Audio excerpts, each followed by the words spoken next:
congratulations on the movie. Thank you. I loved it. Brilliant performances. Oh, both awesome. of you guys. Thank Joe, you. let me begin by asking you, taking on the role of Brian Wilson, it seems to me that you really had to create the character from the inside out. Mm-hmm. They didn't put a lot of prosthetic on you. They didn't try to make you look like him, but you really embodied the essence of Brian Wilson emotionally on the inside. Was that sort of the process for you? Did I have the approach right? You have dead on.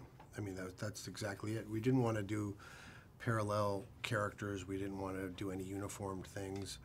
And it was a period in his life that he'd sort of retreated from public life and had sort of a very legendary Hollywood rock and roll burnout kind of story, like what happened to Brian Wilson, what happened to Smile. It's the masterpiece that influenced Sgt. Pepper but never was released, and he went to bed for 2 years. So when he came up out of that hole, the idea was just to really go from an intuitive feeling place, because when you meet Brian, at least that's what I'm struck with, is that's how he navigates through the world.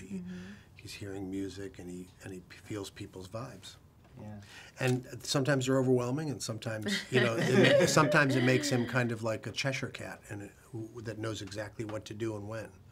But his antenna reaches farther than ours. Yeah.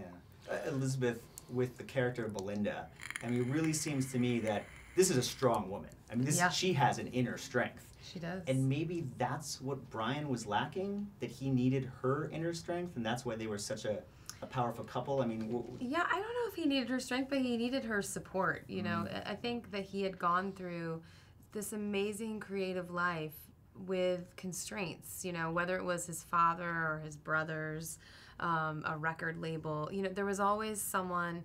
It's like someone's got to pay the artist to come and sit in the studio, right? And so he was not.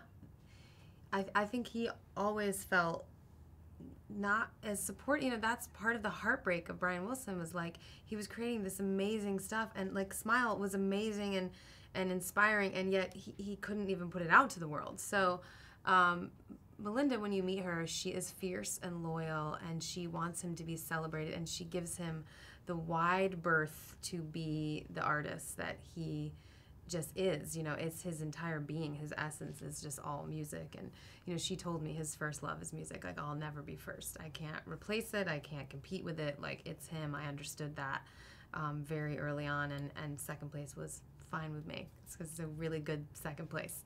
And I think just having someone in his life whose motivations were just that pure, that's what she brought to him. when I left the screening the other night and I'm driving home, I could not help myself but put Pet Sounds on my iPhone and listen to it on the way home. Did you guys listen to a lot of Brian's music and Beach Boys while you were shooting the film, or did you want to stay away from that? It's constant. I was all You chose to go for it. Yeah, I went for the all immersion program.